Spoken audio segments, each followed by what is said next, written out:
You all read the title and probably have some thoughts already, but before I really get into it, I want to make two things clear. Firstly, I'm not clickbaiting or embellishing at all. I genuinely believe that Hades is the best roguelike I have ever played. Secondly, I'm not some fucking casual here. I am a roguelike veteran. Binding of Isaac, Crypt of the Necrodancer, Dead Cells, Death State, FTL, Cryptark, Flamebreak, Undermine, Nuclear Throne, Spelunky, Slay the Spire, Enter the Gungeon, Rogue Legacy. I've played them all and more besides. I have well over 1,500 hours of roguelike experience under my belt and I know my shit.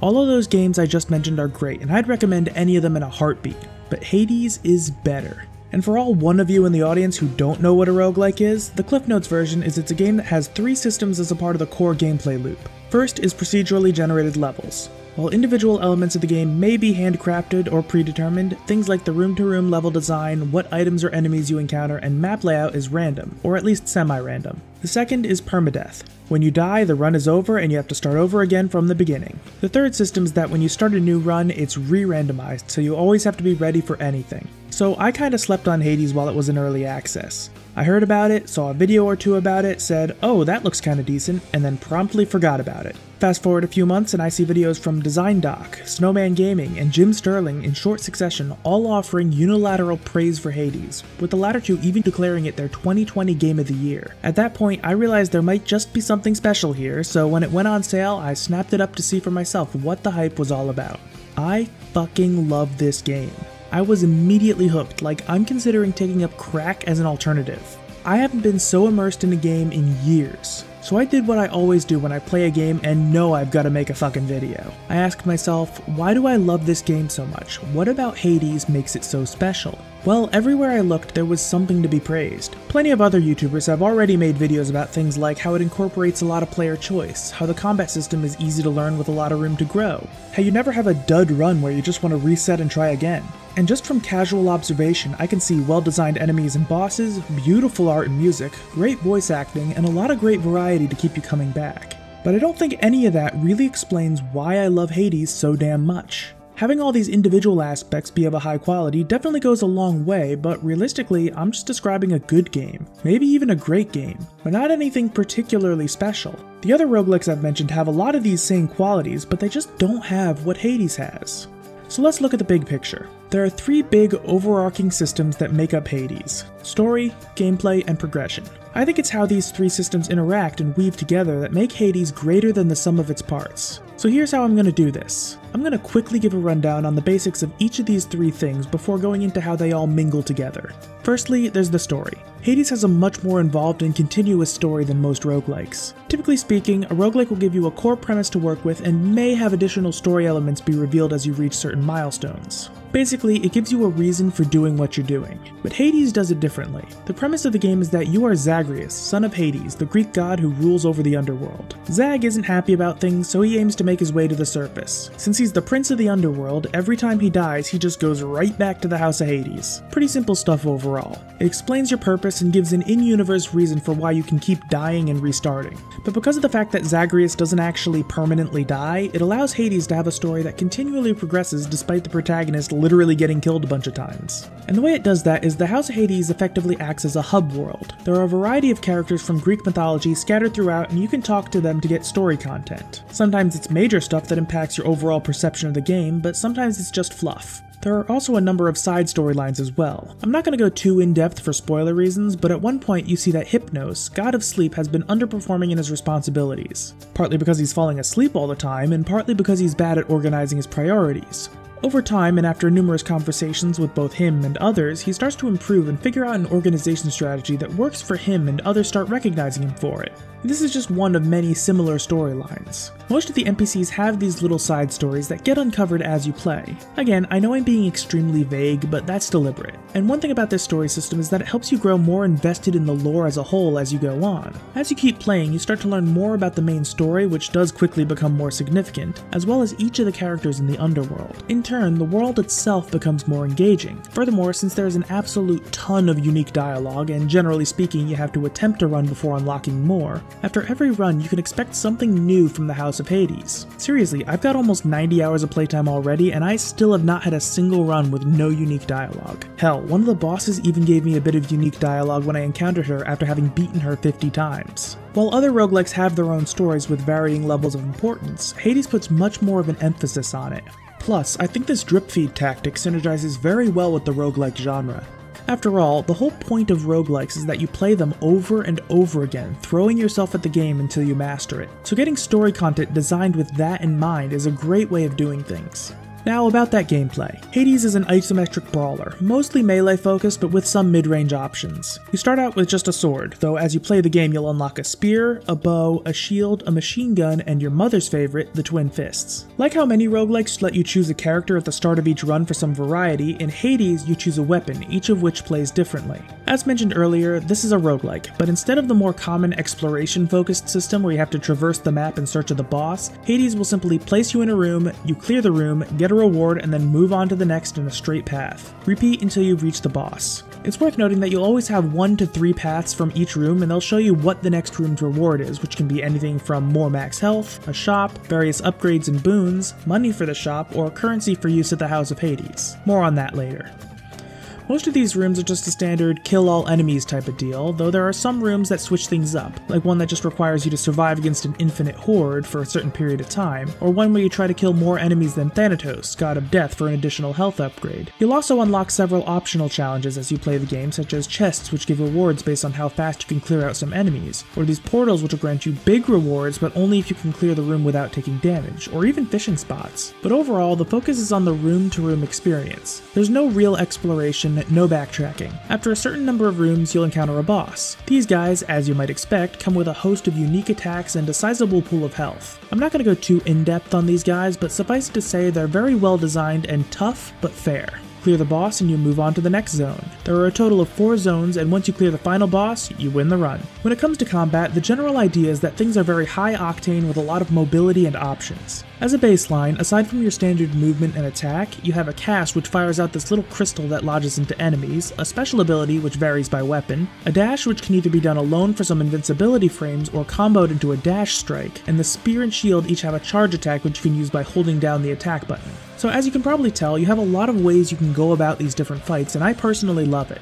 When you have more than just one way of approaching the game, I find it gives much more inherent replay value, which is an absolute must in a roguelike. Furthermore, the high degree of mobility and player choice allows for a much higher skill ceiling, which is another thing I think is important, alongside an accompanying challenge in a game meant to be played over and over. If you can keep getting better, there's still reason for you to play. For me, even after 90 hours of playtime, I can still see areas where I have tons of room to improve, both in the general stuff like not taking stupid damage, but also in optimizing my own damage output and working with certain playstyles and upgrades that I'm not as comfortable with. But I'm the kind of player who loves a good challenge. I mean, I purposely play hard games like Celeste and Cuphead, so that may not be what speaks to you, but it's exactly what I'm looking for. So now I have to talk about one of the main gimmicks of the game, Boons. Zagreus, being the son of Hades, is naturally related to the gods of the Olympic pantheon.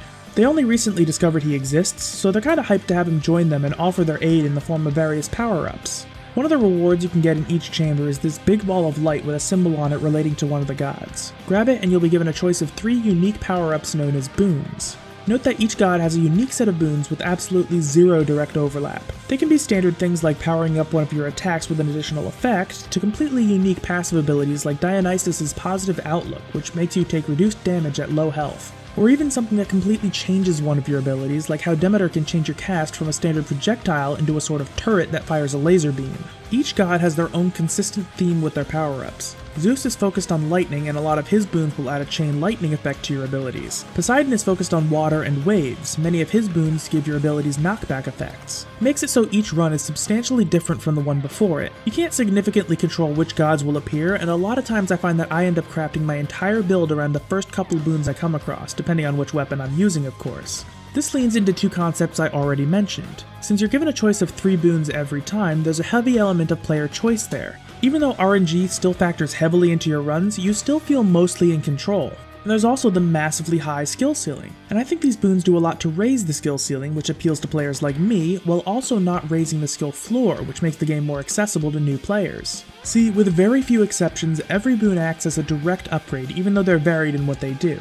Even if a boon isn't exactly optimal, you don't ever really lose power by taking it. However, learning these boons and how they synergize with each other, your weapons, and certain playstyles is a big part of mastering the game. Let's look at Dionysus' main gimmick with a lot of his boons, which is the hangover effect. This is simply a damage over time ability that can stack up to 5 times on enemies. What's worth noting is that if you power up your attack with hangover, it doesn't actually boost your attack damage directly, while a god like Artemis will boost attack on top of her gimmick of boosting your critical hit chance. Now, if you're getting hangover on your attack, that's still objectively a boost to your power, but it'll be significantly less useful on something like the bow, which has a slow attack speed but high damage, compared to the twin fists, which can fully stack hangover in under 2 seconds. And this is just a very basic example of this. There's so much more to it, and it offers a satisfying degree of personal growth as you slowly learn to master the game on an intellectual level, as you also get better on a mechanical level.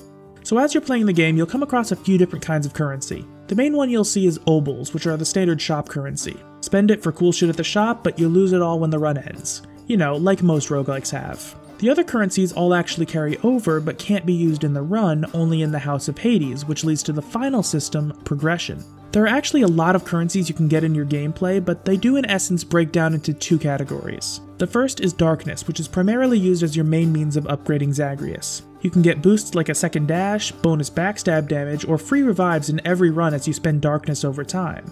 The other types of currency are used primarily for upgrading pretty much everything else, from keys which unlock new weapons and passive skills, to gemstones and diamonds which can be used to unlock cosmetics as well as things for future runs, such as a random chance for any chamber to spawn a healing fountain instead of enemies. There's also nectar and ambrosia, primarily used for gifting to the various NPCs, and Titan blood used to upgrade your weapons.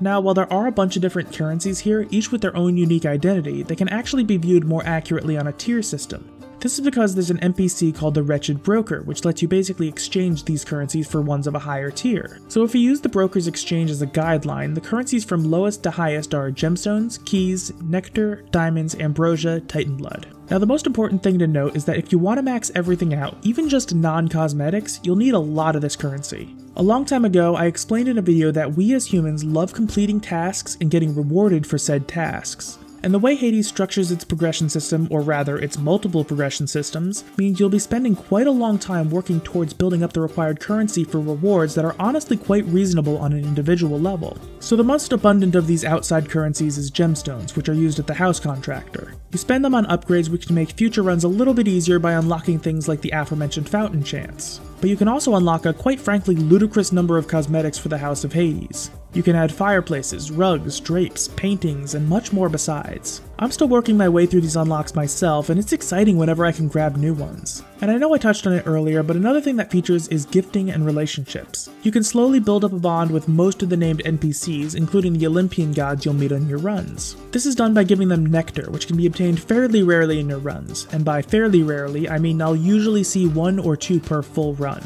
Of course, you could also exchange lower level currencies for them as well. You're encouraged to at least start off friendships with everyone because the first time you gift nectar to an NPC, they'll gift you a keepsake back, which grants some form of passive effect on your runs should you choose to bring it with you. For example, the pierced butterfly gives you a damage boost every time you clear a chamber without taking damage, while the acorn will protect you from a few hits against each boss fight. Useful, though not necessarily game-breaking shit. And you can even upgrade these keepsakes by using them. After clearing a bunch of chambers while holding the keepsakes, they'll grow in power and you actually get an achievement for maxing them out. It's something I personally found enjoyable. And once a character has gotten to a high enough friendship level, you'll start to need to give them ambrosia, which is a big boy currency only readily available as a bounty on the 3rd boss. And don't worry, I'll be talking about bounties soon enough. Now, most characters will only need 1 ambrosia to be maxed out, though some need more. Doing this will obviously unlock more story content, including one fairly big story element that requires you to have maxed out relationship with a certain set of NPCs. I'm being deliberately vague here so I don't spoil anything.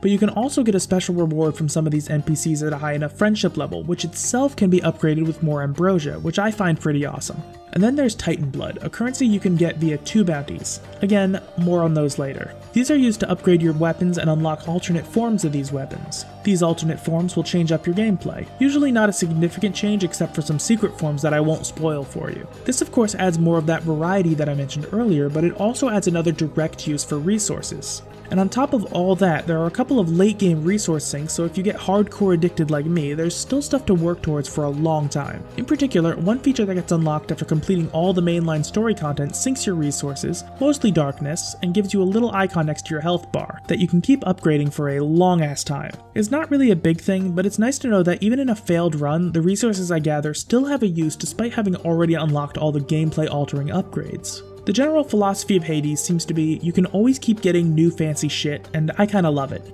Okay, now that I've given you a brief overview of the three systems, I'm ready to start talking about how they all weave together. And the first thing I want to talk about is one of my favorite features in any roguelike, the Pact of Punishment. You unlock this after successfully completing a run for the first time, and it acts as a progressive difficulty modifier, kind of like how you see in a lot of other more recent roguelikes. Think Slay the Spire's Ascension mode or Undermine Summoning Stone. The whole point is to allow the player to continue being challenged even after the base game becomes easy. Well, Hades got innovative with the concept. Instead of a linear difficulty increase like a lot of other roguelikes, it gives you full control of how hard you want the game and in what ways it gets harder. You get all these different choices at the beginning of each run. Some will give you simple number tweaks like additional damage or health on enemies. One option will make traps deal more damage, and each option will raise your heat meter. On top of being a rough indicator of the difficulty of your run, heat serves as an integral part of the bounty system. So the way the game works is that when you kill a boss with a certain weapon for the first time, you get a high-level resource as a bounty. The first and final bosses each give Titan Blood, the second boss gives a diamond, and the third gives an ambrosia. While you can claim each bounty with each weapon, killing a boss with a claimed bounty will reward darkness instead.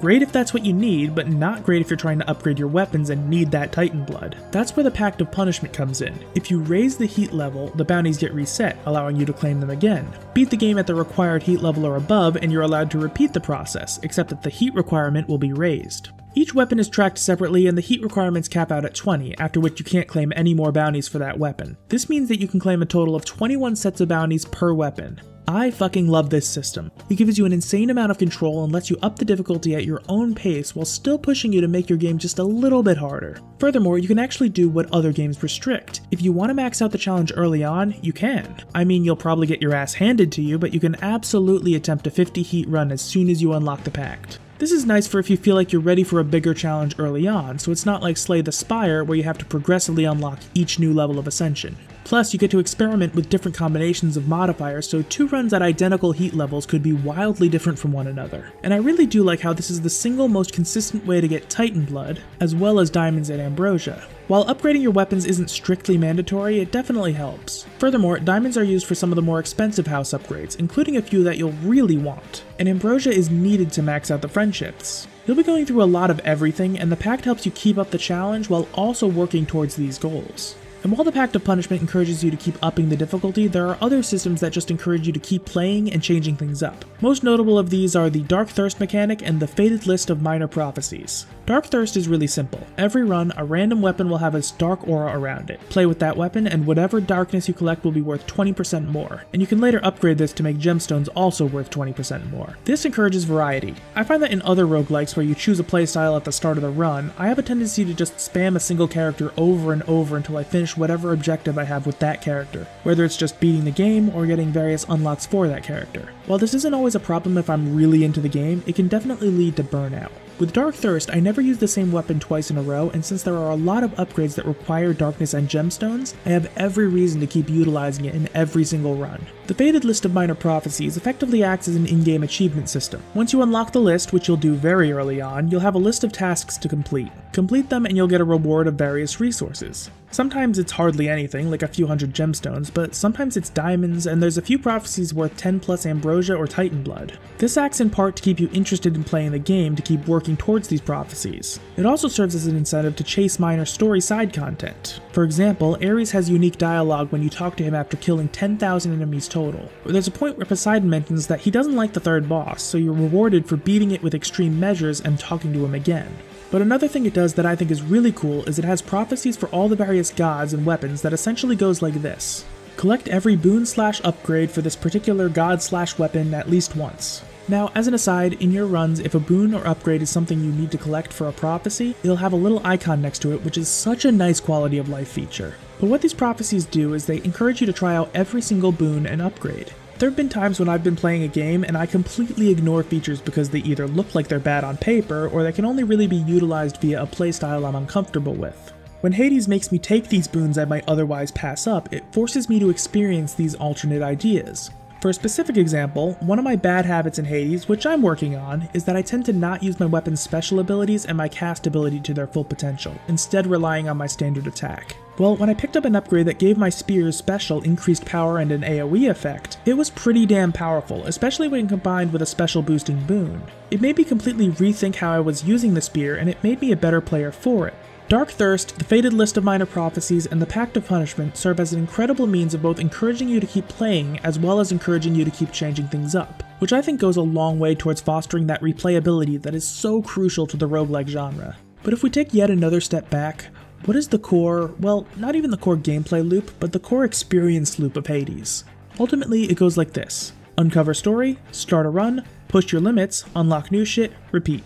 When you break it down like this, it's surprisingly simple. Yes, I can praise individual aspects of Hades all day, and I already kind of did. But I think it's this core loop, and more specifically the fact that this loop is so seamless that makes Hades so incredibly immersive. One trope of roguelikes and their players is that one more run mentality, where you're about ready to wrap up your gaming session but figure, what the hell, I'll do one more run. And then that run turns into another, and another, and another. And before you know it, the sun's rising and you want to die. I can definitely relate, and honestly I find that Hades invokes this experience much more than most other roguelikes, to an extent that I honestly haven't experienced since I first played Stardew Valley back in 2016, which is notorious for invoking not a one more run mentality, but one more day. To really explain this, let's look at another roguelike I sunk an ungodly amount of time into, no pun intended. The Binding of Isaac Rebirth. So in Isaac, you do your thing and the run ends with victory or death as per usual. What happens next? You get sent straight to the menu where the start icon is right in front of you, but so is that quit icon.